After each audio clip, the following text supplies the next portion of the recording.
Um, okay, as I reflect upon the joy and the sorrow in my own family, the first thing that comes to mind, I suppose, was losing my father at quite a young age.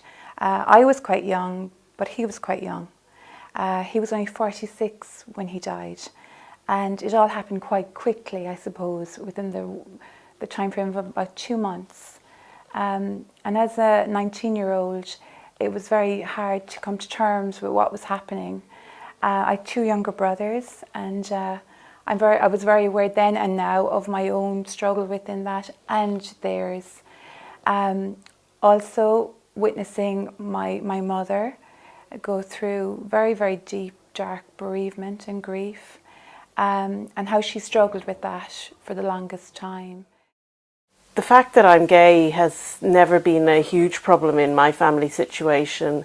I came out to my parents when I was about 20, and whilst, I'm not going to say, oh, they were absolutely delighted, that's wonderful. They were amazing. They were very good about it.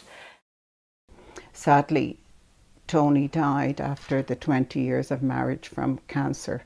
So leaving me then with 3 teenage sons and a little girl of 10.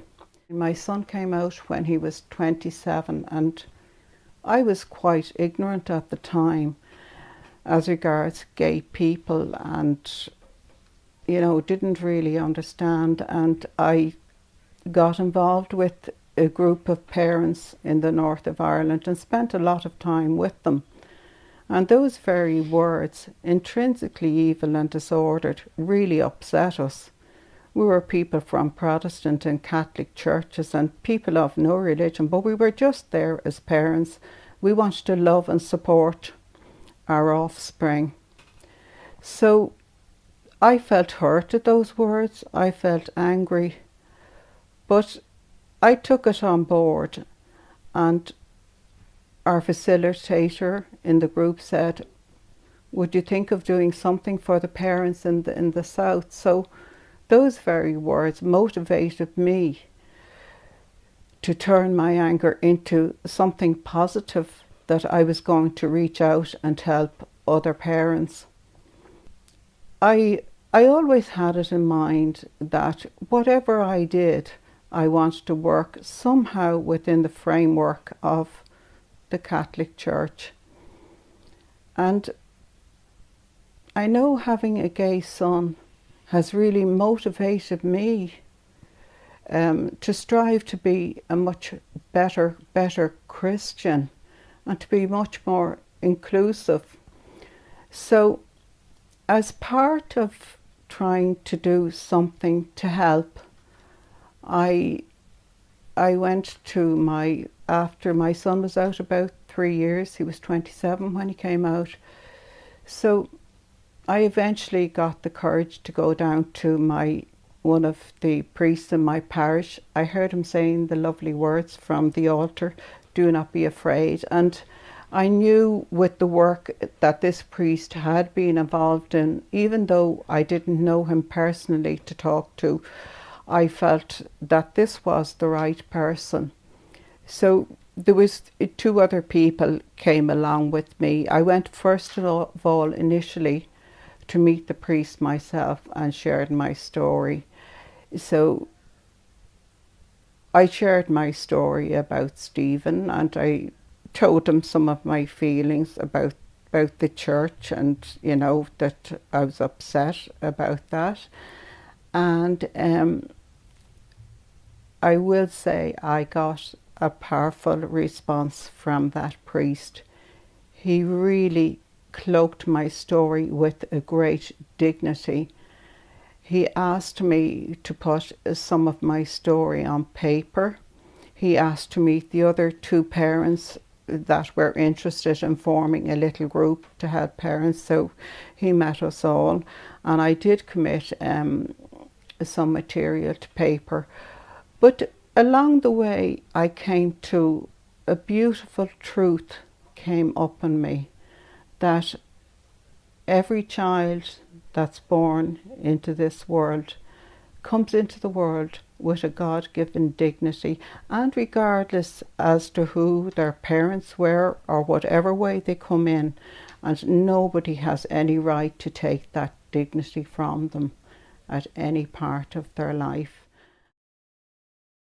I remember doing masses for Christmas time and Easter time, family times, Thanksgiving time. I used to say to people, you know, I want you to know, no matter what your situation is, if you're divorced and remarried, if your family's fallen apart, if you're alone trying to raise your children, if you're in a second marriage, that Christmas is for you above all others. Jesus came for you, even for more than the people who might seem that they have it all together, because nobody actually in reality has it all together.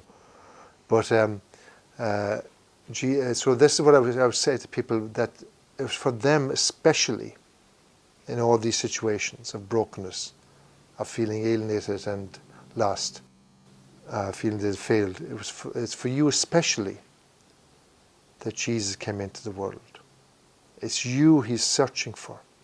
It's you he's longing for to receive you and to give you his, pour out into your heart the healing balm of his love. I would believe the most damaging thing that destroys family is silences, whereby if there is parents whereby they don't communicate with each other and they allow silences to go on for long periods of time, or maybe more than 2 days, 3 days, and where that can go on extended into months, and then children learn that behaviour and then they start it either amongst themselves as siblings, and it becomes a learned behaviour. And I would feel it's one of the most damaging things to family life. Well, the joys and sorrows, I'm going to start on the sorrows because I like to finish on the positive. The sorrows of a single life are, I'll admit, I'm afraid that when I'm old I'll feel alone, that I won't have someone to look after me, that on my deathbed I'll be lying there thinking of regret, maybe there should be someone here with me. But then I also think that you can live a fulfilled life, and I have lived a fulfilled life as a single person for many years, and I can continue to do that. As long as I have a meaningful life, I don't necessarily have to depend on another person for that meaning. And as long as I can give and cherish to the close ones that are around me, the people that I call my family, that's what's important. The other thing is perhaps I'm missing out on something. Perhaps I'm missing out in the joy of being called dad. I'm missing out on the joys of holding my own newborn child. Possibly, but at the same time, there are other aspects that bring me joys. My children enjoy school. And here we live in peace. Compared the last many years we lived in a hard situation in the refugee camp. Yeah, it is my... The joy that came into my life was I used to be an only child, and 9 years ago my little sister came. So it brought a bond of friendship, someone I could talk to. Even though she's little, I still have someone to talk to. Sorrow, I wouldn't really have that much sorrow in my life because we're kind of lucky that no one has really passed away really, really close to us. I remember what bed that was the one thing I remember. What do you think? Did you fucking know? And I go in the morning, I had to be going to bed. Be at the door. Go back to the... I was then... You can that I would have to go to bed, then you double. I couldn't understand it. I didn't do what I can now again. And then the reason I gone down is because, oh no, I wouldn't do this and everything. Furthermore, we were back in the year's mud of the young people. Yes. Yeah, well, I grew up on the farm, and I always had to invest. I don't know. Activities. My family and we was always on bed and gym and everything. The joys of family life for me, I suppose, were, well, first of all, seeing my children grow up and seeing them being successful in life. But also, I suppose, the joy of knowing that I had a life partner who shared a lot of the things that I believed in, while we're both very separate personalities, we still both have, the same kind of principles. One of the things we've always said that helped to keep our marriage steady was that we didn't live in each other's ears.